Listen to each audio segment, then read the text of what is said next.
Di usianya yang baru 27 tahun, Topuria telah menjelma menjadi mesin penghancur di kelas bulu.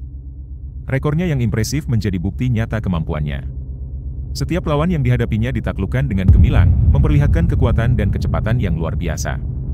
Ingin tahu kisahnya? Simak video berikut. Ilya Topuria lahir di Jerman pada 21 Januari 1997. Meskipun secara administratif dia tercatat sebagai orang Jerman saat lahir, namun dia adalah keturunan Georgia asli. Kedua orang tuanya merupakan imigran dari Georgia yang mengadu nasib di Jerman. Georgia, negara asal Topuria, terletak di Kaukasus Selatan. Berbatasan dengan Rusia di utara, Turki di barat daya, Armenia di selatan, dan Azerbaijan di tenggara. Negara ini hanya memiliki populasi sekitar 3,7 juta jiwa. Pada tahun 2004, Topuria dan orang tuanya kembali ke Georgia. Disinilah dia memulai perjalanannya di dunia bela diri dengan mempelajari gulat. Bisa dibilang, gulat adalah bela diri pertama yang dia kuasai. Ia tidak sendiri, adiknya Alessandre Topuria juga ikut berlatih bersamanya, ia bahkan saat ini juga menjalani karir sebagai petarung MMA. Pada usianya yang beranjak 15 tahun, orang tuanya kembali bermigrasi, kali ini ke Spanyol.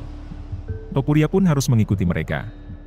Di Spanyol, dia melanjutkan minatnya di bela diri dengan mempelajari Brazilian Jiu-Jitsu. Saat ini, Topuria adalah satu-satunya orang Georgia yang memiliki sabuk hitam BJJ. Pada tahun 2015, di usia 18 tahun, Topuria memulai karirnya sebagai petarung MMA. Dengan keahlian BJJ-nya, dia mendominasi lawan-lawannya dengan kemenangan melalui kuncian. Dia memenangkan 3 pertandingan pertamanya dengan berbagai teknik kuncian. Hanya dalam waktu 1 tahun, Topuria berhasil meraih gelar juara kelas bulu di Spanyol setelah mengalahkan John Guarin. Setelah sukses di Spanyol, dia pindah promotor ke Cage Warrior, salah satu promotor MMA paling bergengsi di Eropa. Di Cage Warrior, Topuria kembali menunjukkan kemampuan BJJ-nya yang luar biasa. Tidak ada yang mampu menandingi teknik kunciannya. Dia mendapatkan kesempatan untuk bertarung memperebutkan gelar juara di Cage Warrior, namun sayangnya, dia gagal dalam timbangan berat badan saat melawan Brian Boulan. Meskipun dia memenangkan pertandingan, dia tidak mendapatkan sabuk juara karena permasalahan berat badan. Selama berkarir di Eropa, Topuria memiliki rekor finish rate 100%. Ini berarti dia selalu memenangkan pertandingan tanpa keputusan juri. Dia menunjukkan bahwa dia berbahaya di area bawah dengan memenangkan 7 pertandingan melalui kuncian. Selain itu, dia juga menunjukkan kemampuan striking yang mumpuni dan memenangkan 1 kali pertandingan dengan cara knockout. Selama berlaga di Eropa, Topuria memiliki gaya bertarung yang cepat dan lincah. Dia sering menggunakan gerakan eksplosif untuk melakukan takedown serta mengakhiri pertandingan dengan teknik BJJ. Kecepatan dan eksplosivitasnya membuat Topuria sulit dihadang dan membuatnya dapat memenangkan pertandingan dengan cepat. 7 dari 8 pertandingan ia menangkan hanya dengan 1 ronde saja. Melihat penampilan dan rekornya yang fantastis, tentu tidak luput dari pandangan Presiden UFC, Dana White. Pada tahun 2020 ia menandatangani kontrak untuk bergabung ke UFC. Pada debutnya ia melawan petarung asal Maroko, Youssef Zalal. Ia sudah lebih dulu di UFC dan memenangkan 3 pertandingan secara beruntun. Jadi debut Topuria di UFC ini ia langsung berhadapan dengan petarung yang sudah berpengalaman. Benar saja ia tampak kesulitan menghadapi petarung Maroko tersebut, segala percobaan takedown dan kuncian selalu berhasil dipatahkan. Meski akhirnya Topuria memenangkan pertandingan dengan keputusan angka, namun debutnya di UFC bisa dibilang tidak begitu menarik bahkan bisa dibilang membosankan, ia sama sekali tidak menunjukkan pesona petarung calon juara. Sadar bahwa terlalu sering bertarung menggunakan ground fighting bisa membuatnya terkesan membosankan bagi para penonton. Pertarungan yang membosankan tentu tidak akan menarik banyak perhatian dan sponsor, sehingga penghasilannya pun akan terbatas. Mengingat ia berencana pensiun dari dunia MMA di usia 30 tahun, Topuria ingin memaksimalkan penghasilannya di UFC dalam waktu yang relatif singkat. Oleh karena itu, ia memutuskan untuk mengubah gaya bertarungnya menjadi lebih seimbang dengan mempelajari teknik striking boxing secara lebih mendalam. Topuria memang terinspirasi oleh Conor McGregor, bisa dilihat ia membuat tato yang sangat mirip dengan Conor McGregor. Seperti telah kita ketahui bahwa McGregor adalah petarung yang memiliki nilai jual paling tinggi di dunia MMA, bahkan hingga saat ini. Pada pertandingan keduanya, Topuria mempertontonkan kemampuan boxing yang sangat impresif. Dengan kombinasi-kombinasi pukulannya ia terus menekan Damon Jackson, hanya dengan 1 ronde saja Topuria akhirnya menumbangkan lawannya dengan pukulan yang cepat dan keras. Pada pertandingan ini ia bahkan sama sekali tidak mengeluarkan takedown yang sebagai senjata andalannya sebelumnya. Ia benar-benar mentransformasi dirinya menjadi petarung bergaya boxer. Apabila kita lihat, Topuria kerap membawa dua bendera ketika memasuki oktagon, yakni bendera Georgia dan Spanyol. Keputusan Topuria untuk membawa kedua bendera menuai banyak kritik dari berbagai kalangan, yang mengatakan bahwa ia tidak setia pada satu negara. Topuria sendiri telah mengatakan bahwa dia tidak peduli dengan kritik tersebut dan dia mewakili kedua negara tersebut dengan tulus dan bangga. Di pertandingan ketiga, ia bertemu petarung BJJ asal Amerika, Ryan Hall. Petarung tersebut kerap melakukan serangan ala BJJ dari bawah, meski sebenarnya Topuria bisa meladeni hal tersebut namun ia enggan untuk menyambut serangan ala BJJ tersebut. Ia tetap teguh dengan perubahan transformasinya sebagai petarung boxer. Kesal dengan cara bertarung Ryan Hall, ia pun langsung menghajar wajahnya secara bertubi-tubi hingga petarung asal Amerika tersebut tidak sadarkan diri lagi. Pada tahun 2022 seharusnya ia bertarung melawan Movsar Evloev, namun pertandingan tersebut tak terjadi karena Evloev terkena virus COVID. Alhasil ia digantikan oleh Charles Jourdain, petarung asal Kanada. Naas kali ini ia yang bermasalah, ia kelebihan berat badan, yang berakibat pertandingan melawan Charles Jourdain pun batal. Di satu sisi ia masih bersikeras untuk bertanding, ia pun mendapat penawaran untuk menggantikan Mike Davis yang pada saat itu mengalami cedera untuk melawan Jai Herbert di kelas ringan. Ia pun menyanggupi hal tersebut. Ini adalah debutnya bertanding di kelas ringan. Belum terbiasa bertanding di kelas ringan, ia pun tampak berhati-hati dalam melancarkan serangan. Mengejutkan, ia terkena tendangan yang sangat telak oleh Jai Herbert yang membuatnya jatuh seketika, namun dengan keahlian BJJ-nya ia langsung mengunci kaki Herbert agar ia tidak bisa melanjutkan serangannya.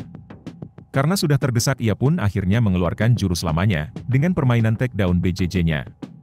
Taktik itu pun berhasil membuat Topuria selamat di ronde pertama. Ronde kedua ia pun kembali ke settingan boxer lagi, dengan kombinasi pukulannya, Jai Herbert langsung roboh seketika. Ini adalah kemenangan ketiganya dengan cara knockout di UFC. Pada pertandingan ini pun ia mendapat penghargaan sebagai pertandingan terbaik pada malam itu. Hal ini semakin mengukuhkannya sebagai salah satu striker elit di kelas bulu. Dari yang tadinya petarung bergaya Brazilian Jiu-Jitsu ia mampu berubah menjadi petarung striker. Pada pertandingan kelima, ia berhadapan dengan salah satu petarung yang digadang-gadang calon juara selanjutnya, Bryce Mitchell. Ia belum terkalahkan selama 15 pertandingan dan pertandingan terakhirnya ia menang melawan Edson Barboza, salah satu petarung legend UFC. Oh iya, dalam pertandingan ini Topuria kembali ke kelas asalnya, kelas bulu. Di luar ekspektasi, awalnya banyak yang mengira pertandingan ini akan sengit, namun yang terjadi Bryce Mitchell malah menjadi bulan-bulanan Topuria, ia terus dipukuli dengan kombinasi tinju yang mengagumkan. Tidak tumbang-tumbang, Topuria pun memutuskan untuk mengakhiri dengan teknik kuncian. Ini adalah kemenangan pertama Topuria dengan kuncian di UFC. Dengan penampilannya yang brilian pada malam itu, ia kembali mendapat penghargaan sebagai pertandingan terbaik kembali. Namanya pun semakin bersinar, ia mulai dilirik oleh para penggemar MMA. Bahkan pada pertandingan berikutnya ketika melawan Josh Emmett, Sergio Ramos turut menonton pertandingannya secara langsung. Sergio Ramos adalah salah satu pesepak bola elit di Spanyol. Pada pertandingan melawan Josh Emmett, Topuria menunjukkan performa yang dominan dalam pertarungan ini. Dia mampu mengatasi agresivitas Emmett dan mendaratkan beberapa serangan yang lebih keras dan lebih akurat. Namun memang Josh Emmett memiliki daya tahan yang sangat kuat, meski sudah babak belur ia tetap bisa berdiri kokoh selama 5 ronde. Kemenangan ini menunjukkan bahwa Topuria adalah salah satu penantang terkuat di kelas bulu. Ilia Topuria adalah petarung yang sangat berbakat dengan potensi besar.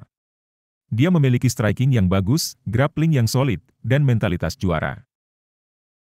Akhirnya setelah 4 tahun berkarir di UFC, ia mendapatkan kesempatan pertandingan perebutan gelar juara melawan Alexander Volkanovski. Petarung yang sudah menguasai kelas bulu selama kurang lebih 4 tahun. Volkanovski pun juga merupakan petarung komplit yang memiliki tinju yang solid dan ground fighting ala gulat yang terkenal akan kekuatannya. Ada hal yang menarik, ketika sedang konferensi pers, Topuria tiba-tiba merebut sabuk juara Volkanovski. Hal ini sama seperti ketika Conor McGregor merebut sabuk juara dari Jose Aldo ketika sedang konferensi pers. Hal ini semakin membuktikan bahwa Topuria sangat terinspirasi oleh Conor McGregor. Lagi-lagi pertandingan yang dikira banyak orang akan berjalan dengan sengit, nyatanya Volkanovski dibuat seperti pecundang. Topuria dengan sangat percaya diri terus menekan sang juara bertahan tersebut dengan kombinasi pukulannya. Alhasil saat terpojok ke sudut oktagon, Topuria memberikan kombinasi pukulan yang cepat dan keras, yang membuat Volkanovski langsung tak sadarkan diri. Dengan ini raja yang sudah tua digantikan oleh raja baru yang masih muda. Saat merengkuh sabuk juara ini, Topuria masih berusia 27 tahun, sama seperti McGregor dahulu. Dengan usianya yang masih muda, Ilia Topuria memiliki potensi untuk menjadi salah satu petarung terbaik di UFC. Dia memiliki semua bakat dan kemampuan untuk menjadi double champion di masa depan. Selain itu, ia adalah petarung yang sangat menarik untuk ditonton dan pasti akan memberikan banyak hiburan bagi para penggemar UFC di tahun-tahun mendatang. Itu terbukti dengan ia meraih penghargaan sebagai pertandingan terbaik saat melawan Volkanovski, yang berarti ia mendapatkan penghargaan tersebut secara berturut-turut selama 4 pertandingan. Apabila ia ingin mengikuti jejak Conor McGregor, sangat disarankan ia untuk belajar bahasa Inggris, karena dengan bahasa Spanyolnya tidak banyak orang yang paham apa yang dikatakannya, yang membuat interviewnya tidak begitu ingin dilihat orang, tidak seperti McGregor. Setelah pasca pertandingan ia pun langsung menantang Conor McGregor bertanding di Spanyol. Tampaknya Topuria memang ingin sekali pensiun muda, dengan melawan McGregor tentu pendapatan yang diterima bisa untuk hidup sampai akhir hayatnya. Namun pertandingan ini tampak mustahil terjadi, karena Conor McGregor sendiri saat ini sudah memiliki berat setara kelas welter. Tentu ia akan kesulitan untuk menurunkan berat badan secara drastis ke kelas bulu lagi. Ia pun mendapat tantangan dari petarung jawara kelas bantam Sean O'Malley. Namun Sean masih memiliki jadwal bertanding melawan Chito Vera dan juga ditunggu oleh Merab sehabis itu. Lawan yang paling memungkinkan selanjutnya sebenarnya ialah Yair Rodriguez, namun sangat disayangkan secara mengejutkan ia dikalahkan oleh Brian Ortega di rumahnya sendiri, di Meksiko. Nama yang tersisa yang paling pantas menghadapi Topuria selanjutnya ialah Max Holloway. Mantan jawara kelas bulu ini masih memiliki tajinya, apalagi ia juga pernah menyandang boxer terbaik di kelas bulu. Ini akan menjadi pertandingan yang menarik antara Topuria melawan Max Holloway. Bagaimana menurut kalian? Tulis di kolom komentar.